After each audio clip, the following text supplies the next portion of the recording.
Ever feel like there are literally two voices inside your head having a full-blown argument, and you're just stuck in the middle trying to play referee? It's like this exhausting reality show is being filmed right inside your brain, and you've got a front row seat to all the chaos. Well, if you've ever felt pulled in two completely opposite directions by your own mind, believe me, you are definitely not alone. Welcome back to The Explainer. So today we are jumping into part 2 of our series on internal family systems, or IFS. Since we already nailed down the basics last time, today we're treating the psyche like this unmapped territory, and we're going to explore exactly how you can navigate it. We're getting highly practical today, giving you the actual on-the-ground tools to map out your mind. Here's our game plan for this explainer. First, we'll look at what actually happens when your parts collide. Then, we'll walk through the clinical 6Fs framework, show you how to visualize your inner team, and finally, bring the whole shebang together by mapping your internal landscape. By the end of this, you're going to walk away with a concrete, actionable toolkit for navigating your inner world. All right, let's dive in.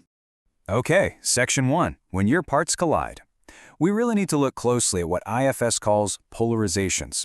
Basically, this is when your internal parts completely clash over how to best protect you. Think about this classic internal tug-of-war. On one side, we've got the perfectionist manager part. It is constantly pushing you for flawless results, right? Because it truly believes that if you're perfect, you won't fail and you won't be criticized.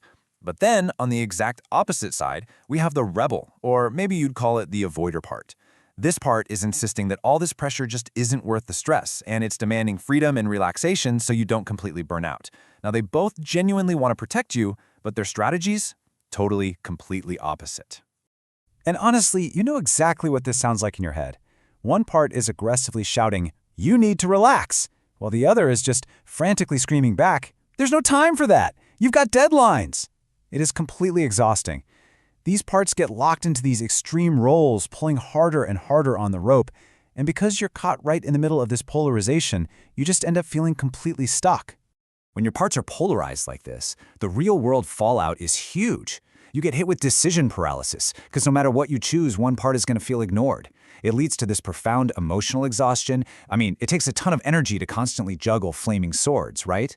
You also end up dealing with harsh self-criticism as these parts battle it out, which ultimately just spikes your stress and anxiety. These symptoms aren't just random. They happen because opposing protective strategies are colliding head-on. So here is the absolute crucial point you need to take away. The goal of IFS is never to pick a side. It's really not about eliminating that perfectionist or somehow silencing the rebel. The true goal, finding common ground. Both of these parts ultimately just want you to be safe, successful, and well. The solution here is mediation, bringing them both to the table so they can collaborate instead of compete. That brings us perfectly to Section 2, the 6Fs framework. Think of this as the compass we use for our internal exploration. It's a step-by-step clinical protocol for connecting with your parts safely.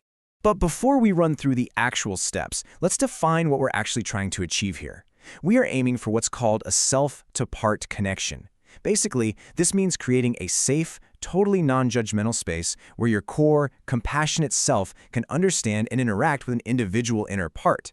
We want to unblend from those overwhelming emotions so your calm, observing self can actually take the lead. Okay, let's put these 6Fs into action. Step 1 is find. You find the part that needs attention, usually just by noticing an emotion or a physical sensation somewhere in your body, maybe a tightness in your chest or a pit in your stomach. Step 2 is focus. You turn your attention inward, focusing entirely on that sensation, just acknowledging that a part is present. Simple mindfulness is incredibly helpful here, just to stay grounded in the moment. Next up, we flesh out and feel toward. Step 3, flesh out, is where you start giving the part some dimension. You ask things like, what does it look like? How does it feel? What does it need?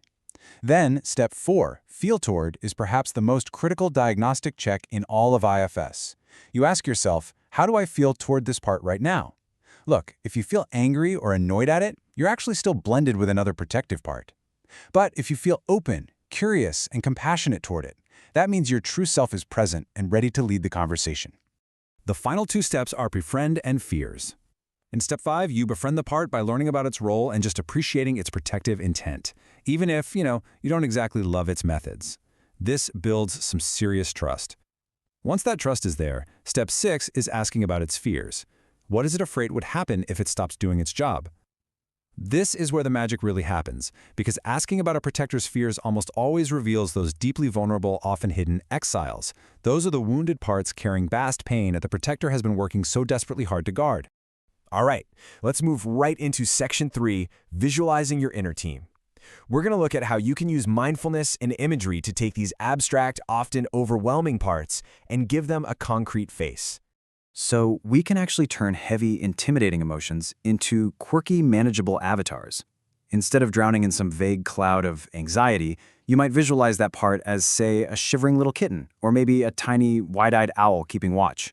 Procrastination? That might look like a sleepy sloth in pajamas who just wants to wait until tomorrow.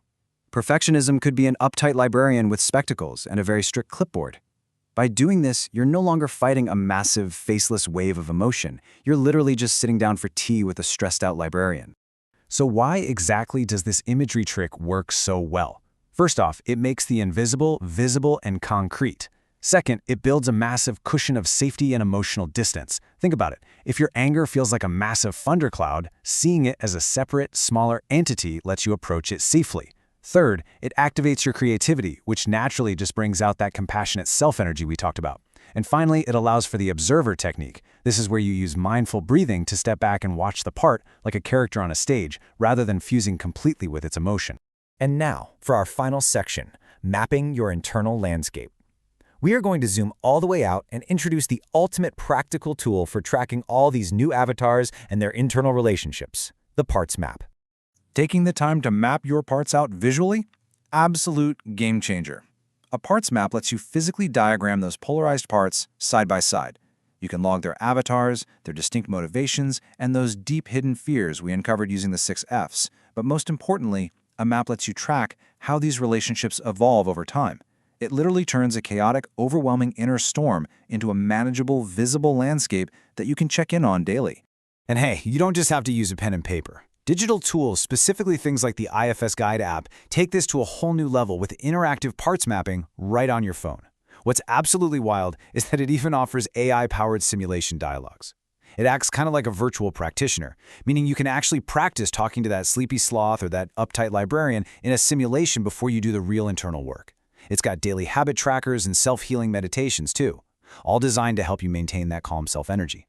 Seeing the conflict visually, whether that's scribbled on a notepad or tracked in an app, is really your ticket out of the chaos. It allows you to firmly step into self-leadership. You get to stop being the exhausted victim of an internal tug-of-war, and you start acting as the capable, compassionate mediator for your own inner team. So, as we wrap up this explainer, I want to leave you with a bit of a challenge. Grab a pen, take a deep breath, turn your focus inward, and just ask yourself, what does your inner map look like right now? Who is actually sitting at the table, and what do they so desperately need you to know? The territory of your mind is right there, waiting to be explored. Until next time, keep mapping and stay curious.